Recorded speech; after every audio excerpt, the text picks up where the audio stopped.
Here's a chart of the Canadian dollar from 2001 until 2007, and then I've got quite a few charts here actually to show you in total. We bottomed around the 62-cent level in 2001, and we've made it all the way up here. We actually went beyond this in 2008. We got up to $1.10 US. We've now come back to this level, which is kind of reasonable, all things considered, because that's a tremendous rally that we've had.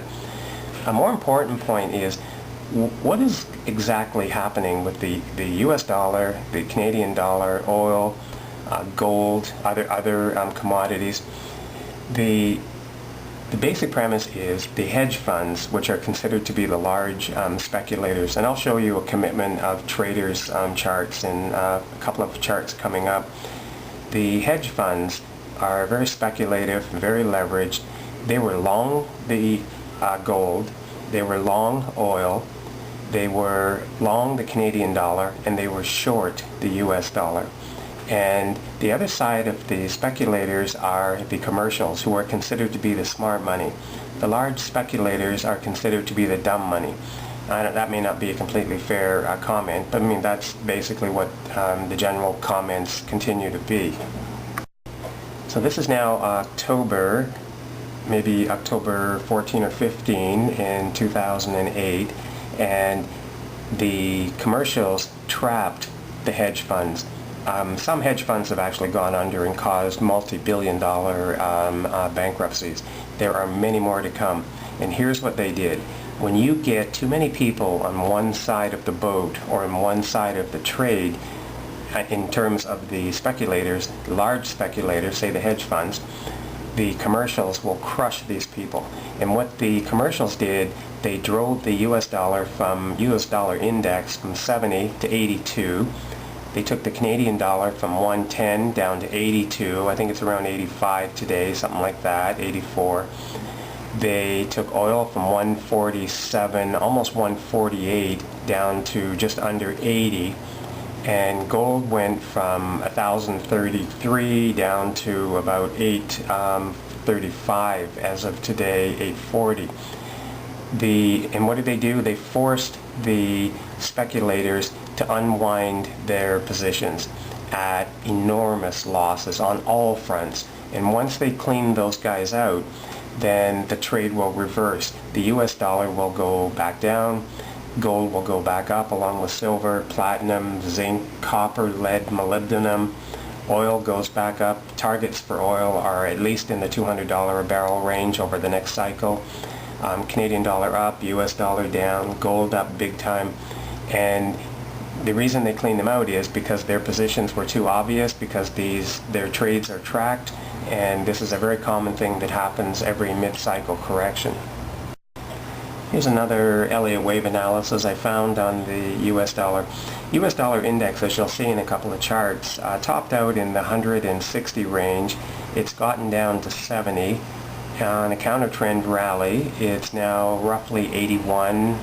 I think it got up to 82 just in the September-October. Part of the reason, too, that you see this is there's an election coming in the U.S. They don't want Americans going to vote when their dollar is falling apart. So they had a counter-trend election rally. They don't want Americans paying $3 and $4 for gas, so they drove the price of oil, West Texas Intermediate crude, from 148 down to, I think it's about 78, 79 today. So when you factor in all those things, and if gold is too high, then that's a reflection on the weakness of the state of affairs in the U.S., and we know from their recent stock market collapse and that's just the early stages of a long-term collapse, by the way. So these are all issues that come into play. So I suspect after the election things will kind of reverse course, and then life will be as it should. This is showing the trend here.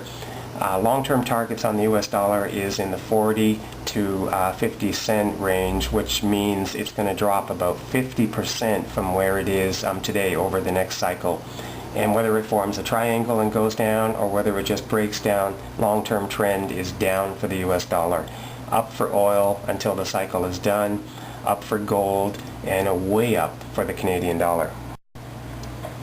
This is a chart that goes back to 1971, and if you can remember back at that time, we actually were trading higher than the US dollar. I think we were getting like $1.06 or $1.07, and you can see that right here.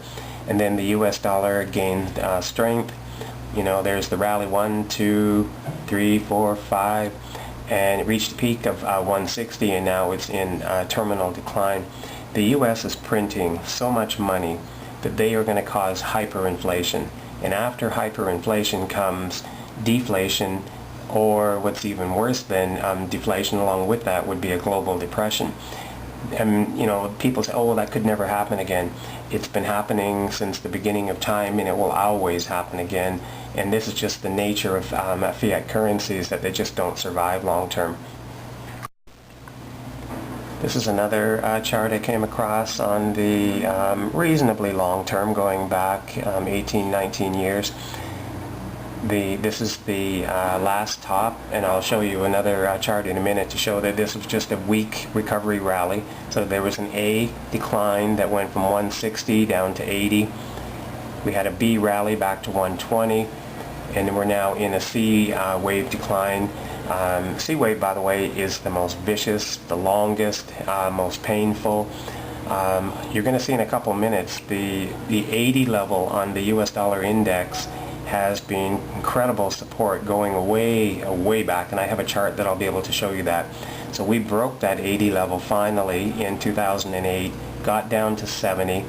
We've just rallied back. Well, that's a very common occurrence, to rally back. There's not enough buyers around, and then the collapse. And once it breaks down below 80 again, watch out below. Just a quick comment on the chart here. We've got the RSI at the top, MACD in the middle, and the slow stochastics. This chart goes back, I guess, a couple of years, maybe 3 years.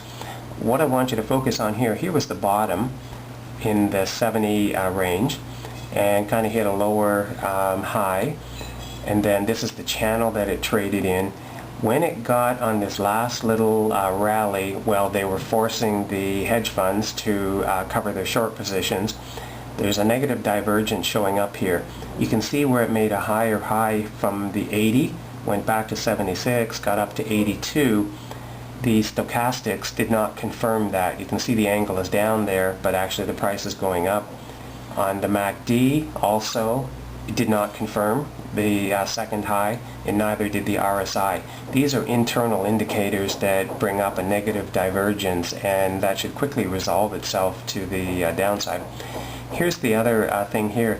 The US dollar is currently very much overbought. Doesn't mean that it can't continue to go up a little bit, but all indications are when it's at 80, it's going to go back to 20 on the stochastics.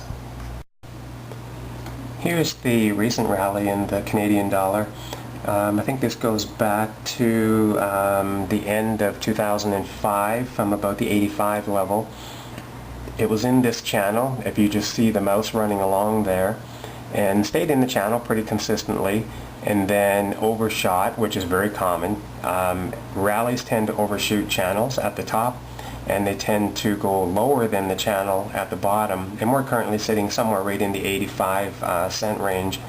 And this was the correction, the channel that it was trading in, and you can see the way that it's forming here. We'll have to see how, of course, how it all plays out. No one can predict the short term, and anyone who says they can is making up stories. Long term is reasonably easy to predict based on long-term cycles and many other factors. But then it looks like a pretty reasonable correction from the 85 to the 110, so now it has a nice correction back and builds some momentum. And